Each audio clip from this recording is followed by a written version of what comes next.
the man hit the floor. And so I scooted back a little bit more in the underneath the table, and you could see he was bleeding and he was looking at me. And I just remember watching my father, his hand like come up and then down to hit him. The only reason why I knew it was him is because he had a pinky ring on.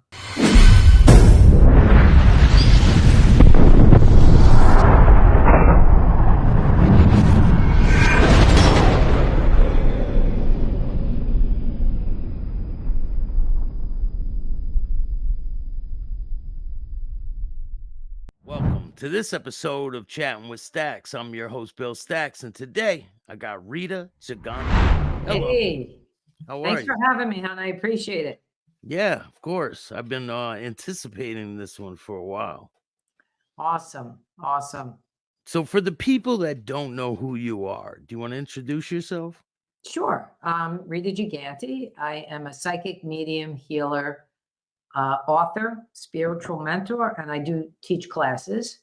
The daughter of Vincent Gigante and Olympia Gigante. And I wrote a book called The Godfather's Daughter, an unlikely story of love, healing, and redemption. And for those who don't know, my dad was the head of the Genovese crime family and also the head of the commission in Manhattan. Yeah, so he was a very powerful person. Very powerful, yes. So, what was your early life like? It was tough. I mean, we travel, like at 6 months old, we moved out to New Jersey. I was born in Manhattan. 6 months old, we moved out to New Jersey. So I lived half my life in New York City, half my life in New Jersey. And it was tough because Dad only lived with us for about a year. And then he moved back to the city with my grandmother because there was an incident with the police department who said that we were bribing them. All it was we gave them a $50 check for Christmas. That's all it really was. My sister actually brought them the check. It wasn't cash or anything. They made a big deal out of it. They said that that my dad was trying to corrupt the police and get stuff that get something from them that he might want, and which was nonsense. But my dad and my mom got arrested at the time. And once that happened, my dad went back to the city. The charges were dropped by my mom, for my mom. And that was the end of that. He decided he was staying in New York after that. He would come and visit, but How old were you at that time? it's only a year and a half when that happened. Yeah. So, what are your earliest memories as a child? I mean, I remember going back and forth, to the city to see him. But I would have to say the scariest, earliest memory was him, me witnessing a beating that he was giving somebody in my grandmother's apartment underneath her dining room table. It was very, very traumatizing. It left me speechless. And I also pretty much buried that memory till I wrote my book. And then the memory surfaced. But, because I was under the table, nobody saw me. There was music on all the time in my grandmother's house. So there was Italian music on, and it was pretty loud. And you can hear the commotion of what was going on. And then all of a sudden, the man hit the floor. And so I scooted back a little bit more underneath the table. And you could see he was bleeding and he was looking at me. And I just remember watching my father, his hand like come up and then down to hit him. The only reason why I knew it was him is because he had a pinky ring on. Pretty much, shredded the man's face. And I just watched the blood like trickle down to my feet almost. And I was shaking. I was completely frozen at that moment, in the sense that I couldn't scream, I couldn't move, I had my hands over my mouth.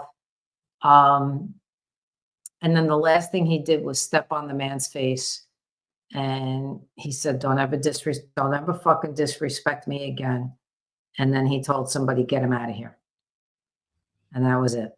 That was And my first where encounter. was his mom at this time? So my She mom and my grandmother were upstairs in someone else's apartment at the time. I had just kind of scooted out, came down the stairs, and I was just kind of hanging out underneath my grandmother's table playing, you know. yeah. They didn't realize I was there. Nobody did. So Because after something like that wouldn't happen in front of any of us.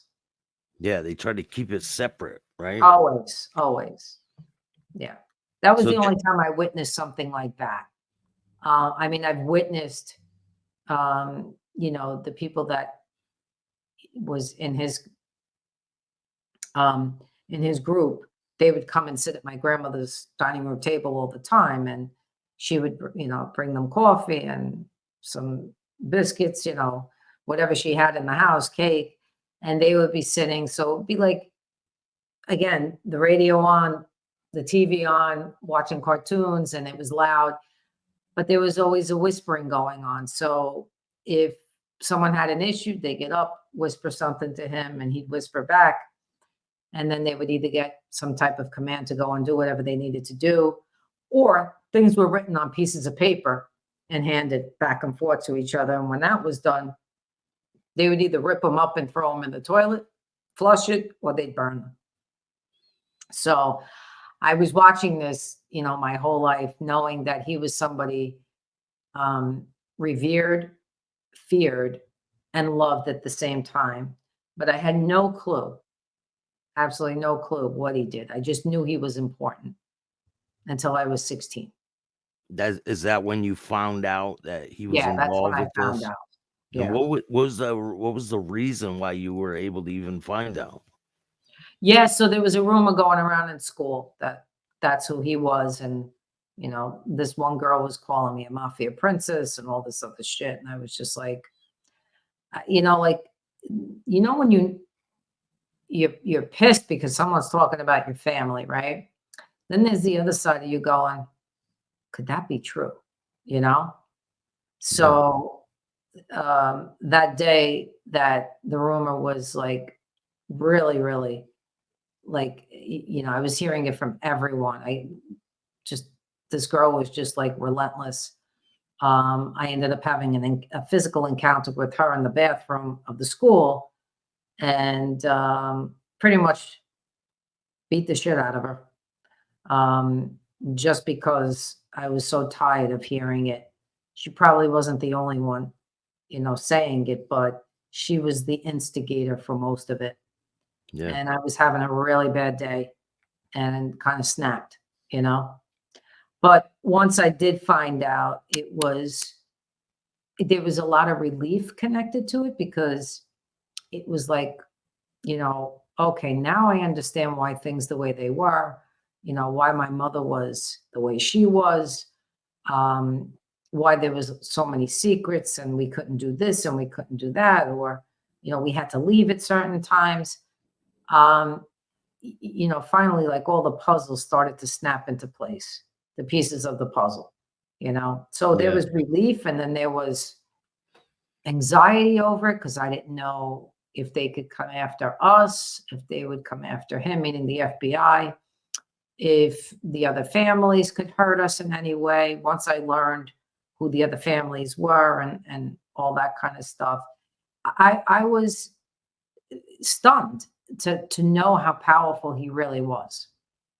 Because I saw him as my dad. So Yeah. this wasn't like, for me growing up, I want to say, I was a change of life baby. So the sibling above me is 10 years older than me. So I'm witnessing things that, you know, no kid should have to witness, obviously. But Yeah. then, knowing not to open your mouth, knowing not to say anything, knowing not to ask questions, it's just kind of how you're raised, because people Yeah. say, well, did you ask? Well, the times that I did ask, I got lied to, you know? So So right when you find out, what do you have a conversation with your mom or your dad after that? no, there was no conversation. There was just like, when my mom, knew that I knew, I came home and she just said to me, I'm sorry you had to find out this way, but you know, this is what it is. And you're not to speak about it to anyone ever. And if anyone asks you, your father's sick. So was he, because a lot of people say he was playing a sick role, playing like he's He crazy. had he had a uh, he had a heart condition, so he was sick physically that way. Um, you know, was he feigning insanity? Yes, he was. He was feigning insanity. He was probably one of the smartest men that, you know, walked this earth. Um, he he was a very fair man. He was, um, how do I want to put this? He could have ran any company, CEO. He could have done anything he wanted to do. But you know, the time that he grew up, there was not much of, unless you went to school and you graduated or your family was in that business, right? Then there Yeah. was he wasn't going to make money, a lot of money any other way other than to probably get involved in something like this. And it was important for him to take care of his family.